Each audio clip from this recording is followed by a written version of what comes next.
No topo da quadrilha, o ex-ministro da Casa Civil José Dirceu, que, segundo a maioria dos ministros, comandava o esquema de desvio de dinheiro público junto com o ex-presidente do PT, José Genuíno, e o ex-tesoureiro do partido, Delúbio Soares.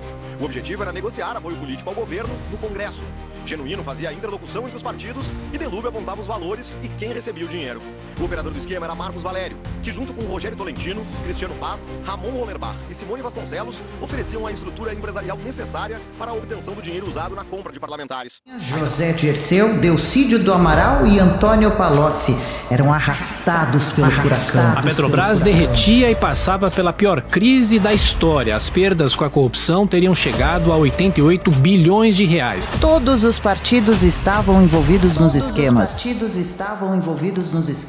4 de março de 2016, 24ª fase da Operação Lava Jato, batizada de Aleteia. O ex-presidente Lula é alvo de condução coercitiva. O Ministério Público Federal acusa o senhor Luiz Inácio Lula da Silva como comandante máximo do esquema de corrupção identificado na Lava Jato. A Justiça Federal determinou o afastamento do presidente do INSS, Alessandro Stefanuto, um dos alvos da operação que a Polícia Federal e a Controladoria Geral da União deflagraram nesta quarta-feira, 23 de abril. Corrupção. O Brasil é um país corrupto por natureza, e você provavelmente já ouviu isso. Mas de onde nasce essa corrupção? Eu fiz uma pesquisa profunda e descobri que a corrupção no Brasil não surge apenas por dinheiro ou ganância. Ela nasce da necessidade de um sistema que incentiva e recompensa esse comportamento. Neste vídeo, eu vou te mostrar a história da corrupção, como ela surgiu, de onde veio e como ela se mantém viva até os dias de hoje. Atenção! Não vou falar sobre as consequências, mas sim sobre as causas, porque entender a raiz é o primeiro passo para compreender todo o problema. A corrupção no Brasil tem raízes que remontam ao período colonial, especialmente em 1534, com a criação das capitanias hereditárias. O rei de Portugal dividiu a colônia brasileira em 15 capitanias, passadas de pai para filho, um sistema que ficou conhecido como Seis Marias. O grande problema dessas capitanias era que elas criaram o que chamamos de patrimonialismo. Os nobres coloniais não tinham incentivo para produzir riqueza para a colônia ou para a metrópole. Tudo girava em torno do enriquecimento próprio, usando o poder público para benefício privado. Tanto que, das 15 capitanias, apenas 2 sobreviveram, Pernambuco e Bahia, justamente porque eram exceções à regra. O sistema colonial português, na prática, criou uma cleptocracia, onde o uso do poder público estava diretamente voltado para ganhos pessoais. É daqui que nasce, desde os primeiros anos de colonização, o patrimonialismo, a prática de usar o poder público para apropriar-se de bens privados. E é esse mesmo mecanismo que se perpetua até os dias de hoje, moldando grande parte da corrupção brasileira. Com os donatários nas capitanias hereditárias, também surgiu o clientelismo, que é basicamente a prática de trocar cargos e favores por apoio ou recursos financeiros. No contexto colonial, se você tivesse dinheiro suficiente, poderia comprar cargos públicos ou títulos concedidos pelo donatário, adquirindo poderes políticos e influência sobre o território. Portanto, tanto o patrimonialismo quanto o clientelismo nasceram no Brasil colônia. O patrimonialismo, por meio do uso do poder público para enriquecimento próprio, e o clientelismo, como prática de negociação de cargos e favores, criando redes de dependência política desde os primeiros anos da colonização. Quando Portugal descobriu o Brasil e iniciou o processo de colonização, naturalmente precisou exportar pessoas para cá. Quem eram essas pessoas? Na maioria das vezes eram pobres, mendigos ou criminosos, ou seja, pessoas que não tinham uma formação cultural sólida. Resultado, tínhamos um patrimonialismo e um clientelismo somados a uma população com pouca instrução e valores limitados. Durante o período colonial, a fiscalização feita por Portugal era extremamente fraca. Como o reino adotava altos impostos, principalmente sobre produtos essenciais que a colônia exportava, como pau-brasil, açúcar e sal, isso criou um incentivo para o desvio de recursos. A baixa fiscalização, os impostos exorbitantes e os monopólios favorecidos pelas capitanias hereditárias incentivavam o desvio de produtos. No Brasil colonial, portanto, combinavam-se patrimonialismo, líderes usavam o poder público e bens da colônia para enriquecer pessoalmente. Clientelismo, cargos e títulos públicos podiam ser comprados. População pouco instruída, sem educação e cultura, sem valores sólidos. baixa fiscalização, controle fraco sobre impostos e produção. Sistema educacional inexistente.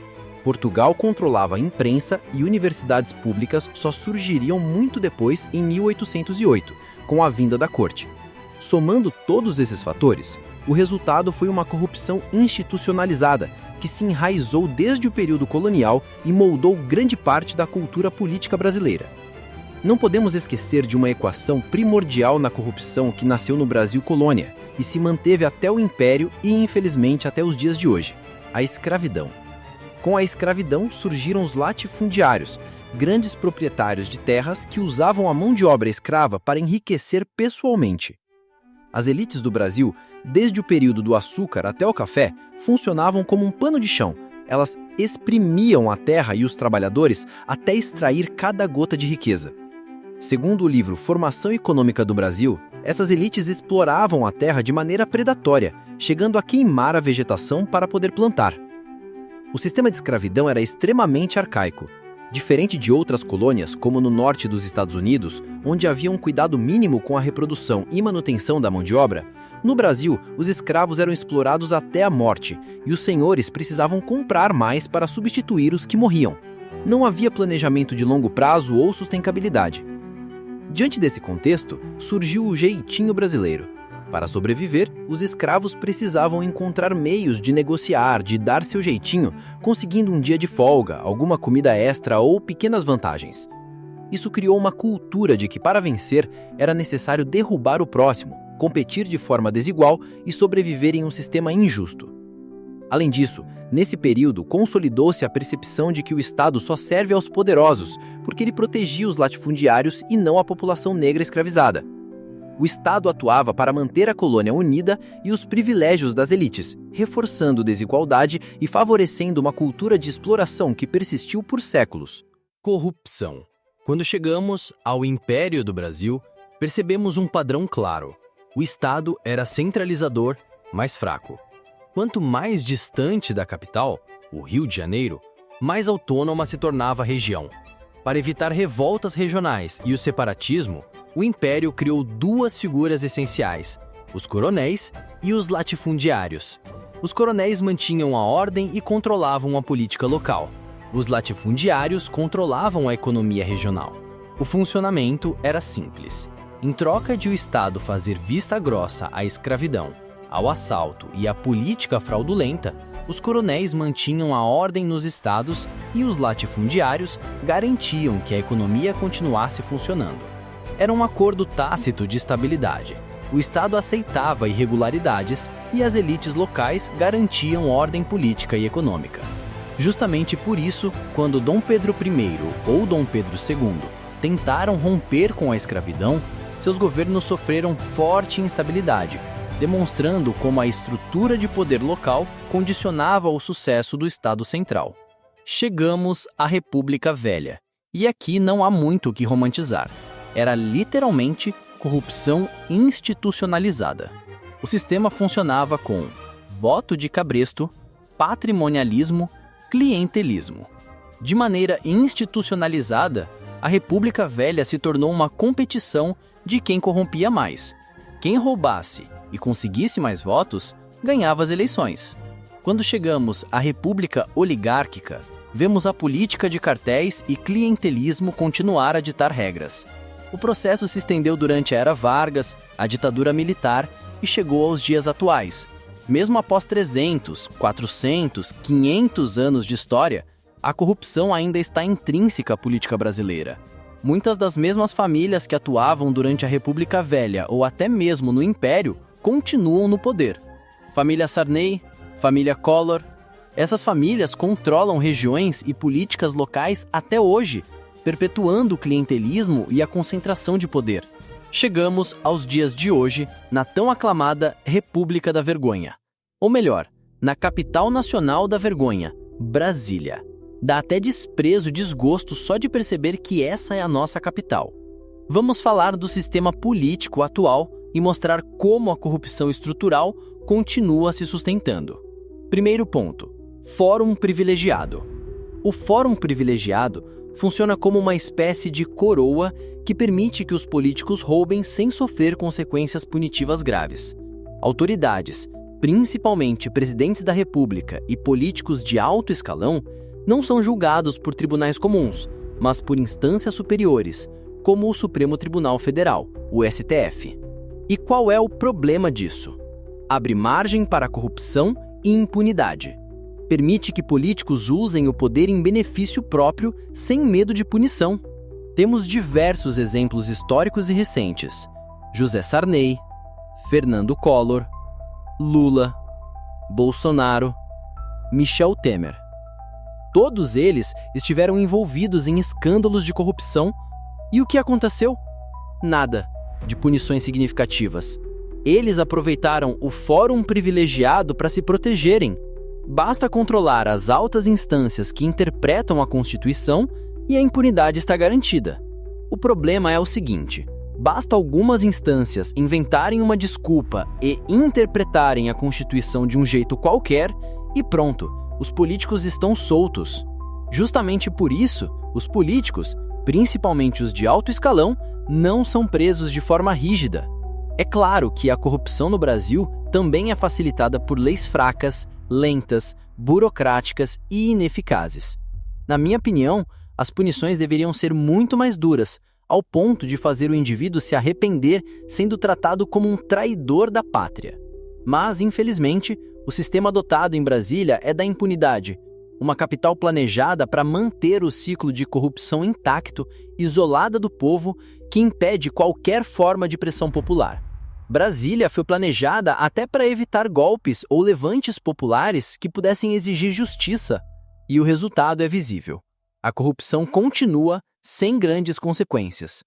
A Constituição de 1988, fruto do trabalho da Assembleia Constituinte, criada com o dinheiro do povo, já passou mais de 36 anos e o que mudou?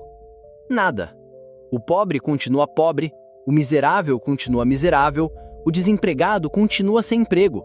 Um exército de pessoas sem condições de vida se espalha pelas ruas, cometendo pequenos delitos ou vivendo na miséria. E Brasília? E os políticos? Onde estão quando o povo precisa deles? Simplesmente ignoram o sofrimento da população e continuam mantendo o sistema que beneficia apenas os poderosos. Corrupção. Se lembra que, no início, eu falei que a corrupção no Brasil não nasce pela ganância ou pelo dinheiro, mas sim por uma forma de necessidade? Pois é, aqui entra a cereja do bolo. O Brasil é um país burocrático por natureza, e a burocracia é, na minha opinião, o principal fator que cria a corrupção. Claro, eu não estou falando só da burocracia direta. Também existe a cultura e a formação histórica da corrupção, como já expliquei. Mas o que cria a corrupção de forma mais direta é a própria estrutura do Estado. Um presidente, ou autoridade máxima, precisa negociar com deputados, com o Congresso e com o STF para aprovar qualquer lei ou orçamento. Quer aprovar um programa social? Tem que passar pelo Congresso. Quer aprovar uma lei? Passa pelo Congresso. Um impeachment? Passa pelo Congresso.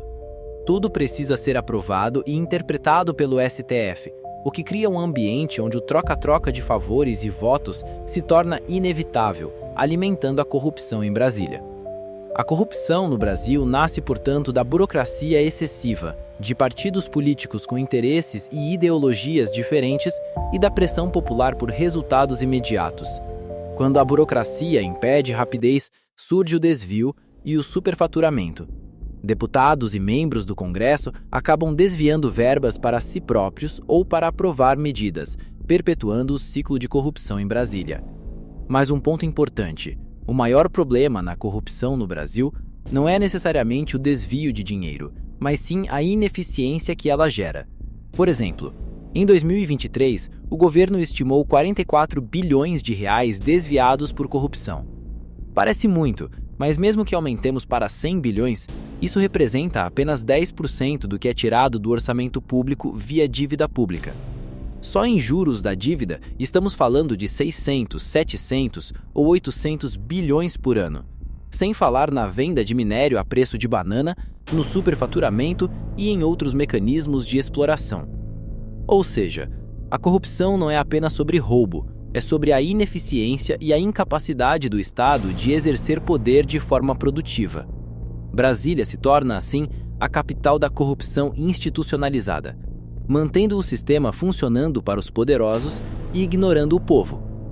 Perceba que a corrupção, como falei antes, não é a causa, mas sim uma consequência do modelo adotado por Brasília.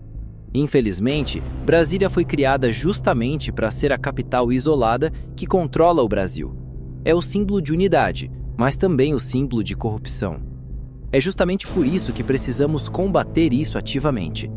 Eu criei este canal para mostrar a verdade, iluminar quem precisa ser iluminado e ensinar, educar, provocar reflexão. Se você quiser se aprofundar ainda mais, recomendo fortemente o meu vídeo anterior, Por que o Brasil não deu certo. São 2 horas de conteúdo, fruto de muita pesquisa, onde explico detalhadamente as raízes e a evolução da corrupção e por que nosso sistema se mantém tão podre. Mesmo que você não assista tudo, só um trecho já entrega valor. Muito obrigado por assistir. Lembre-se, ordem contra desordem, progresso contra retrocesso, independência contra submissão, Deus contra corrupção, nós contra destruição.